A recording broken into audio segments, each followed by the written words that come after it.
Good morning, beautiful people. It's the only time I'll sing to you guys because I am not going to do it on air. Good morning, happy Wednesday. Hope everyone's having a good start to the day. Those who are joining us actively live, welcome. Hope your morning's off to a good start, whether you're watching us on News 6 Plus, on your home, at TV, on your home. You like that? At your home, on your TV. Or you're watching us on the app, or you got us playing on clickorlando.com. Either way, welcome. Today is an interesting one. I say it's interesting because I can promise you that we have all encountered this at some point in time. And I'm talking about driving in a residential area. We all park our car somewhere. We all tend to make sure, well, I got distracted, so I'm blabbering. We all park our car somewhere whenever it is time to relax, take it easy, we're visiting somewhere. Either way, the car does come to final rest somewhere, and you've got to leave wherever you're staying. I'm building this all up because we have 30 minutes to talk. So I'm talking about in a neighborhood. You're driving in the neighborhood, and this sounds so petty, but it's something that we're going to talk about because it happens. Like that garbage truck running the stop sign. Good job. You're driving, and there's cars parked. They're legally parked, far right up against the curb. But then another car is approaching you, and we all do this stop and go type of thing. Like, you go, I go, I'm going to overtake. Who's going to overtake what? You know what I'm talking about. So I wanted to, instead of standing in front of the TV screen with Justin, Bridget, or Crystal and telling it to you, results one lets us get out there and me show you. So we are off of 434 here, close to Rio El Mondo Drive. And I'm just looking for a neighborhood. We're going to go for a drive. So let's go check out the neighborhood, find examples of exactly what I'm talking about, and I can show you guys. Because this is, I think, for me, the fun part is when we can physically explain things. You guys can send me a question later, and then we can talk about it. So I was waiting in the parking lot so we could start. Stop sign, complete stop. So what do I mean, right? Final rest, car rocks. You see that? The car rocked back into its spot. That is a final resting point. So we're gonna cruise the neighborhood of Greenbrook. If you know anybody that lives out here, maybe let them know results one is in their neighborhood. I'm gonna pull into here, and we're going to take an initial drive around and talk about what it is, the topic today, and then we'll do the full explainer. This is not the best place. We're gonna go up to the street light because I'll never be able to get across traffic. So we'll come up here.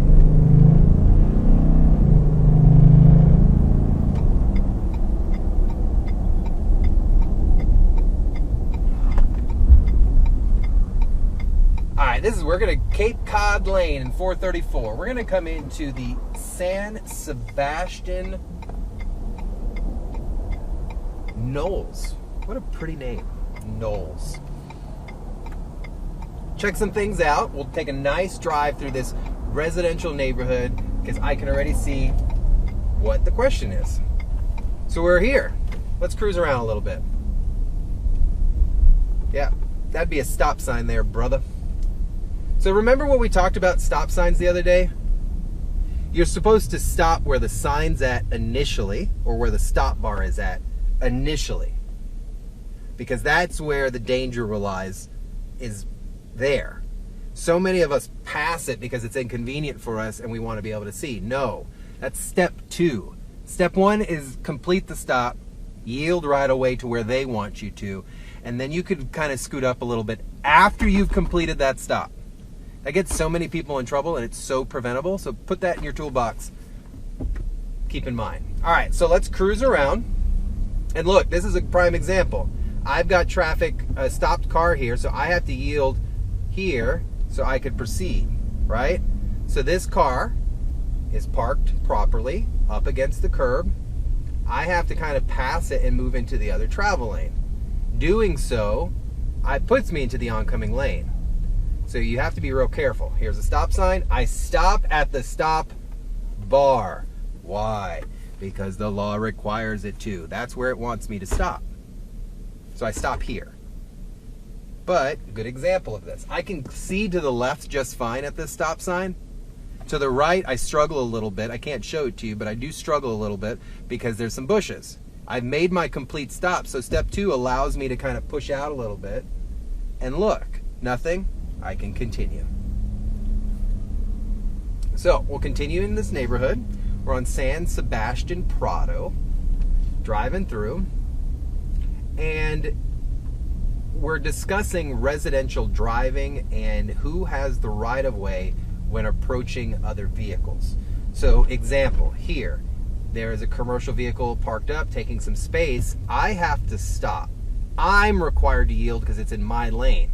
If another car was approaching me, like that Nissan, if that was an active car, they've got the right of way because the obstruction is not in their lane, it's in mine. Okay? So let's move on. Ooh, they got a boot on that truck. That's not good. I should probably keep going so they don't think I did it.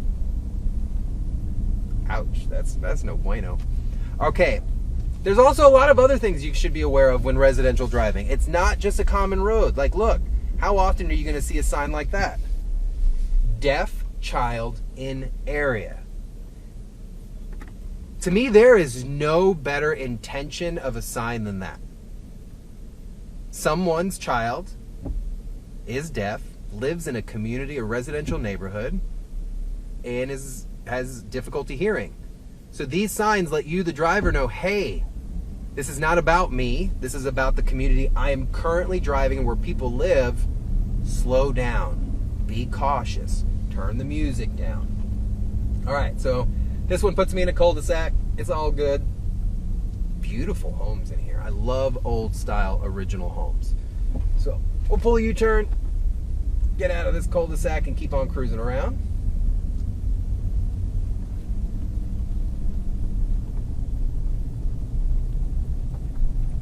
And if you're joining us this morning, our Trooper Steve on Patrol topic is all residential driving. The do's, the don'ts, and the things we must look out for, and some simple rules that we don't do that we really should be doing.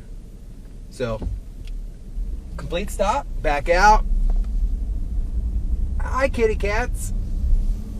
They're just hanging out. Look at them, living the life. So again, I'm approaching white Altima in my lane, parked up on the curb. If someone was coming towards me, I would stop. And then after they passed, then I'd move out, clear the obstruction, and come right back in.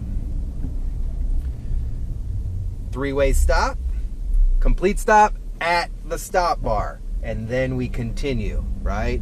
Simple stuff, guys, simple stuff. So let's look at this. I'm seeing a violation. We're good here. No one's in my lane, so I'm good. The car parked on the opposite lane facing me, parked properly, right?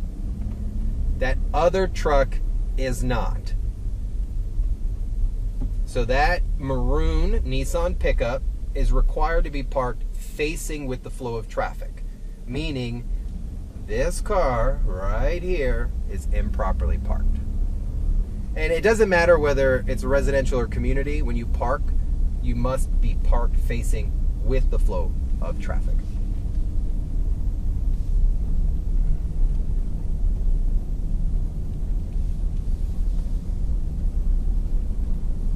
I love seeing homes that are older getting a fresh touch on them, just keeping that traditional ranch look. Oh, these houses are nice. Okay, same here. That car should not be stopped on that side like that. Even though it's standing, technically not stopped, it's standing. Cars parked here, I'd be required to yield. We're moving on. Let's head on out.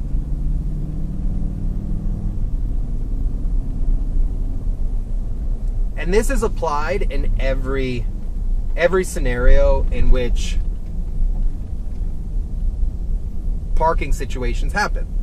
So no matter what, that is how that's done. So if you're in like a local city and there's issues, something like that. This is another good example of where to stop.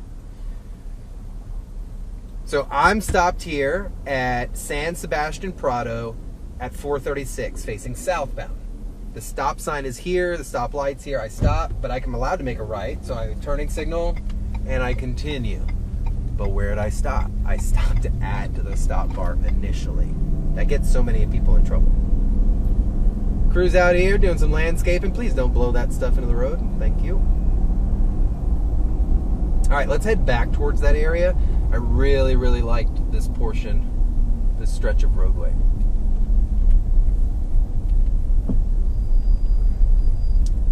Things not too bad out here today.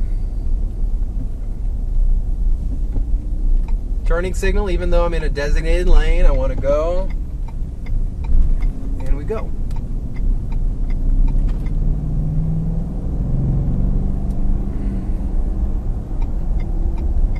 Also, a little heads up, Orange County Sheriff's Office is doing some enforcement, Edgewater and Forest City.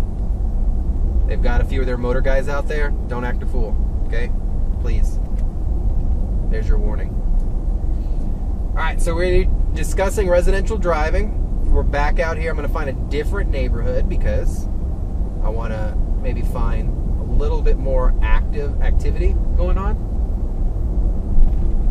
But we are discussing the do's and don'ts of residential driving. Things we really, really should be paying attention to as we're driving because, one, we live there. Two, a lot of kids, and kids are unpredictable. And, of course, when it comes to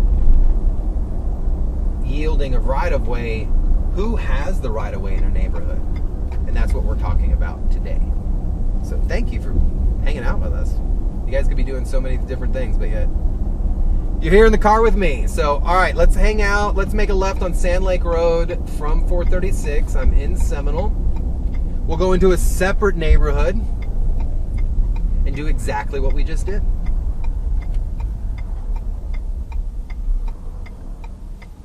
Remember, no left on red unless you're one way to one way and you make a complete stop.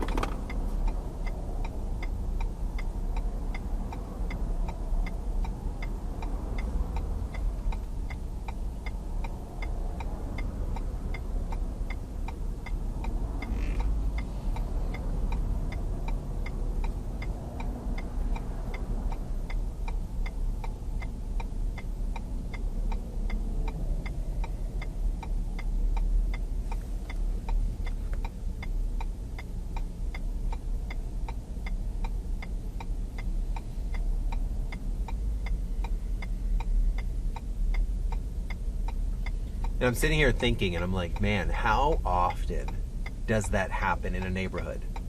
Where, like, someone is cruising maybe a little bit above the speed limit, so they assume they can just come out and then force that oncoming car to stop. The biggest thing to remember is, no matter what, if the obstruction is in your travel lane, then you are the one that must do the yielding to the oncoming traffic. That is a big thing with that. It's the only rule to remember. If you have the car in your way and the car is not in the other driver's way, then you should be the one slowing down.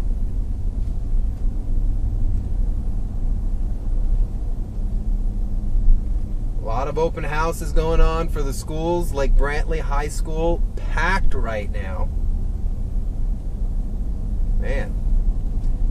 So just because school's not going on, we have to pay attention to these areas because you just never know when kids are around. So today we're discussing the do's and little rules of residential driving. The next neighborhood I see, I'm pulling into. Which I do believe, I may have to pull a U-turn, I just saw one, but yes. Thirsty, excuse me. Oh, I love a fast traffic light.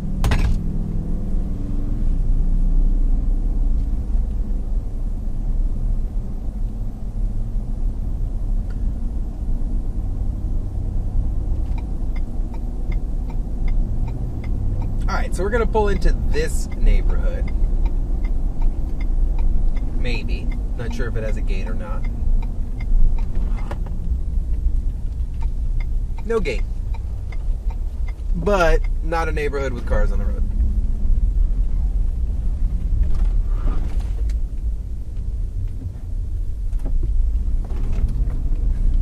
Complete stop at the stop bar. I still can't see left. So then I peek out. Stop bar is behind the crosswalk. So it's there for a reason. We are discussing who yields to who in a residential neighborhood when cars are parked on the side of the road. That's the topic that we're going through right now. And we have discussed that answer already. And the answer is very, very clear. If the vehicle is in your travel lane, then you are the one yielding to the oncoming traffic. At no point in time should you dart out into oncoming traffic and stop the other car. That is just not how this works. It is extremely busy by schools today, so please be careful. Although not active school zones, they are busy. A lot of people are visiting, so if you're out and about this morning, please pay attention to that. A lot of people getting their schedules, learning what class and who their teachers are, so this week is filled with a lot of that. So please, please, please pay attention. I would hate to have to report on something crazy before the school traffic actually happens. So we're here at Lake Brantley Road and Sand Lake Road. I don't get out on this side often, but we're discussing residential traffic. Trying to find we did one residential neighborhood, and then the rest of them just little independent houses out here. But we're talking about who yields to who.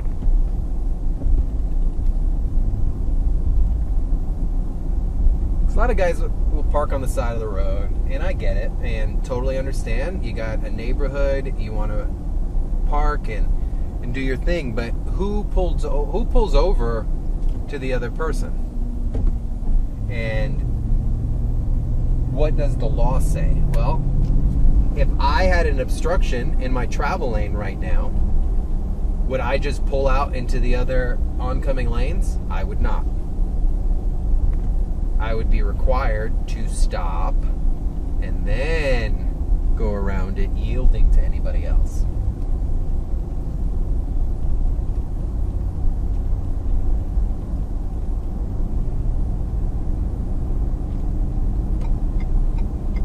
All right, we're gonna go south on Hunt Club.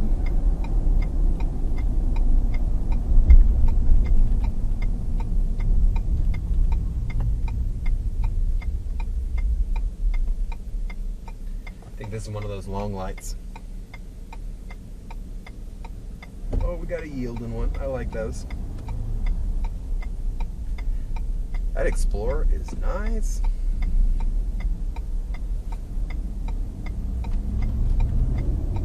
Flashing yellow left arrow means yield. So that allows me to make my left, but I am still required to stop for any other traffic approaching me. So keep that always in mind.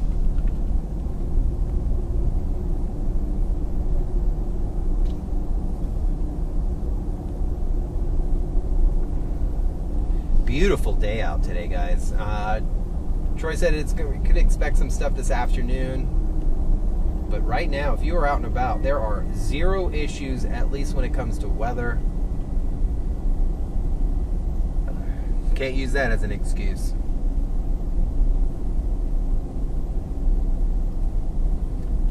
Coming back up on 436, and today's topic was all about residential driving. So let's pull over real quick. Let's wrap this up.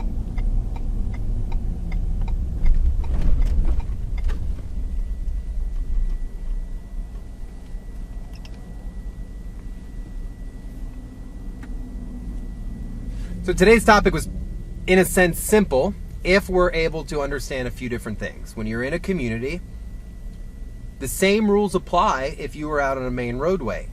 If a car had broken down in front of you, you would have to slow down. So let's use that in a residential neighborhood. If you are in a residential neighborhood in your own community and we encounter a car parked far right in our travel lane, and then someone else is approaching, we've all done the flashing the lights, who's gonna go. The car's in your lane, you're required to let that other driver just keep on going, and then you can pass when it is clear for you to do so. That is the rule. What you and another driver decide to do or negotiate, hey, as long as it's done safely in your neighborhood, then that's okay. But you asked, I answered. So thank you for joining us today. I appreciate you guys. Keep it safe in the neighborhoods. Remember, always looking out for the dogs, the cats, all the animals. And we're going to get busy here with back to school. So remember all the little rules. So we're just keeping it safe and we're not stressed out. Highways do it enough. We don't need it in our neighborhood. So Trooper Steve here in Results One on patrol with you. You guys have an amazing day. Ensure that you tune in to News 6 at 9. Drive safely and please wear your seatbelt